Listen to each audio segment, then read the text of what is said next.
नमस्कार दर्शक बंधु, आज हूँ बुधवार दिन जनवरी मास 28 तारिख। आसतु जानिबा आज संपूर्ण खबर और देश दुनिया सबु बड़ खबर उपरे नजर पकाइबा। ता पूर्व चैनल ले नुआ आसीथिले चैनल को सब्सक्राइब करी पाखरे आसुथिबा बेल आइकन को ऑन करी रखंतु प्रतिदिन एमिति न्यूज वीडियो सर्वप्रथमे देखिबा पई। तेबे आसंतु आज गुरुत्वपूर्ण खबर गुड़िक उपरे नजर पकाइबा। आज प्रथम खबर होइछि बुधवार ओडिशा बंद डाकरा। कौन बंद कौन रहिबो खोला जानतु। बुधवार ओडिशा बंद डाकरा दिया जाइछि। नवनिर्माण कृषि संघ द्वारा एही डाकरा दिया जाइछि। नवनिर्माण कृषक संगठन ओडिशा बंद पई आह्वान दैछंती। एहा अधीन रे स्कूल ऑफिस और विभिन्न व्यवसाय समेत अनेक जिनिस सीधा सड़क प्रभावित होबार संभावना अछि। सेपटे ओडिशा बंद डाकरा को कांग्रेस समर्थन करिछि। समर्थन नै पीसीसी सभापति भक्त दास को सूचना दैछंती।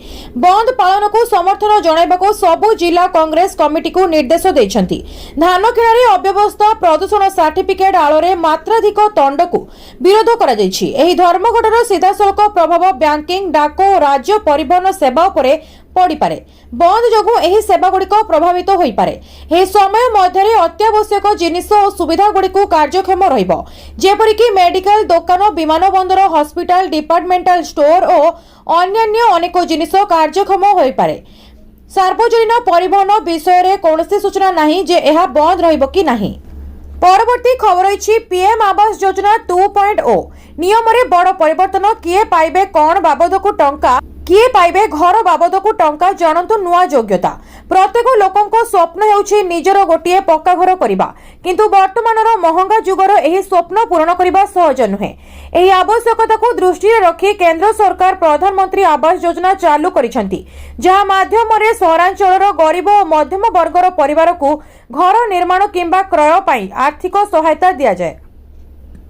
एही योजनार पीएमवाई अर्बान 2.0 फेज रे एते बड़ नियम परिवर्तन करा जायछि। केबे आरंभ होइथिला पीएम आवास योजना। प्रधानमंत्री आवास योजनार सहरांचल भाग 1 एप्रिल 2016 रु आरंभ होइथिला। परे एहार द्वितीय पर्याय पीएमवाई 2.0 रो 1 सेप्टेम्बर 2024 रु लागू करा जायछि। एही पर्याय रे लक्ष्य हेउछि आगामी 5 वर्ष मध्यरे सहरांचल रे बसुथिबा ईडब्ल्यूएस, एलआईजी और एमआईजी वर्गर परिवारों को पक्का घर देबा। किए पाइबे पीएम आवास योजनार टंका। पीएमआई अधीन रे ईडब्ल्यूएस वार्षिक आय 3 लाख टंका पर्यंत, एलआईजी वार्षिक आय 6 लाख टंका पर्यंत, एमआईजी वार्षिक आय 9 लाख टंका पर्यंत। परवर्ती खबर होइछि राज्य सरकार को हाईकोर्ट को छाट। पीयूसीसी नथिले भी मिलिबो पेट्रोल। वाहन पोर्टाल ले हेबो संशोधन। प्रत्यावृत्ति हेला पीयूसीसी नथिले पेट्रोल मिलिबनी निर्देश। एने हाईकोर्ट रे सत्य पाठ दाखल कले सरकार। पेट्रोल पंप गुड़िक केवल पीयूसीसी पई कहि परिबे, समस्त चालाण भरिबाकू बाध्य करि परिबे नाही सरकार। एने वाहन पोर्टाल ले संशोधन पई निर्देश। पोर्टाल ले संशोधन नहीं सत्यपाठ दाखल करने को निर्देश देले हाईकोर्ट। हाईकोर्ट को निर्देश चालाण कटिथिले मध्य एणिकी गाड़ी मालिकों को प्रदूषण नियंत्रण सर्टिफिकेट मिलिबो। एने ओडिशा हाईकोर्ट राज्य सरकार को आवेदन को खारज करिसेंती। वाहन पोर्टाल ले कौनसी चालक जेपरी असुविधार सम्मुखीन न हुअंती सेथिपाई यथोचित पदक्षेप नेबाकू हाईकोर्ट राज्य सरकार को निर्देश दैछंती। एने स्पष्ट विज्ञप्ति जारी करिबा पई मध्य राज्य सरकार को निर्देश दिया जायछि। हाईकोर्ट को राज्य सरकार पक्षरु अवगत करा जायछि जे पीयूसीसी सर्टिफिकेट नथिले मध्य पेट्रोल पंप रु पेट्रोल किंबा डीजेल मिलि परिबो। ओहरिले राज्य सरकार उल्लेखयोग्य जे राज्य परिवहन कमिशनर पक्षरु 2025 डिसेम्बर 20 तारिख रे जारी होइथिबा एक निर्देशनामा कुहा जायथिला जे जेउ गाड़ी मालिकों पाखरे पीयूसीसी नाही सेमानकु पेट्रोल किंबा डीजेल विक्रय करा जिवो नाही। परवर्ती खबर अछि पुणी रेकर्ड स्तर रे पहुंचिला सुना दर। 10 ग्राम सुना दर टपिला 1,60,000। 1,60,000 टपिला सुना दर। प्रथम थर पई सुना दर सर्वकालीन रेकर्ड भांगिछि। भारत रे 24 कैरेट 10 ग्राम सुना दर 1,60,260 टंका को छुईछि। 24 घंटा रे सुना दर 3000 वृद्धि पाइछि। रूपा दर 10 ग्राम को 3350 टंका जाए छुईछि।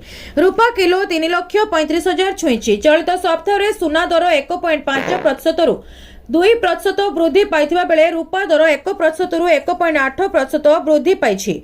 युक्तराष्ट्र राष्ट्रपति डोनाल्ड ट्रम्प को वाणिज्य नीति बजार को अस्थिर करिछि। विशेषकर चीन सह चुक्ति कले कानाडा उपरे 100% टारिफ लगाइबार धमक उपरे एही अनिश्चितता बढ़िछि।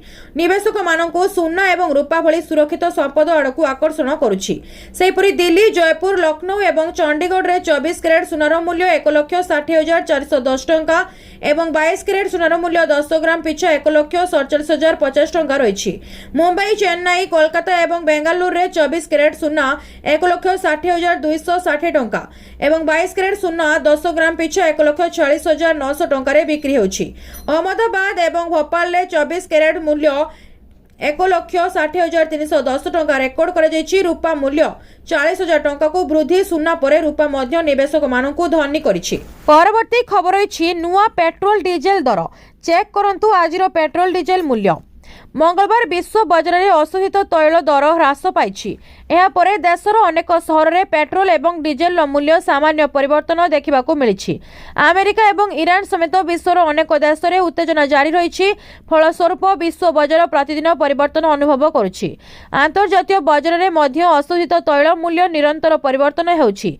आज मंगलवार गत किछि दिन धरी चलिथिबा अशोधित तैल मूल्य वृद्धि धारा स्थगित होइतिला। परवर्ती समय अशोधित तैलर मूल्य मध्य ह्रास पाई। आज सकाळ 6टारे नुआ पेट्रोल एवं डीजेल दर अपडेट करा जायछि। ईंधन मूल्य, आंतर्जातीय अशोधित तैल मूल्य एवं डॉलर तुलन में टंकार गति उपरे निर्भर करे। आज अनेक सहर में मूल्य स्थिर रही। जदियो राज्य टिकस परिवर्तन जो सहर मध्य मूल्य रे परिवर्तन देखा देछि। टांकी रे भर्ती करबा पूर्वरु तांकु आजर मूल्य जानतु। प्रत्येक दिन केवल सूर्य किरण सहित आरंभ हुए नहीं, बरं पेट्रोल एवं डीजेल नुआ मूल्य सहित आरंभ हुए, जहां सीधासलख साधारण लोकों पॉकेट को प्रभावित करे।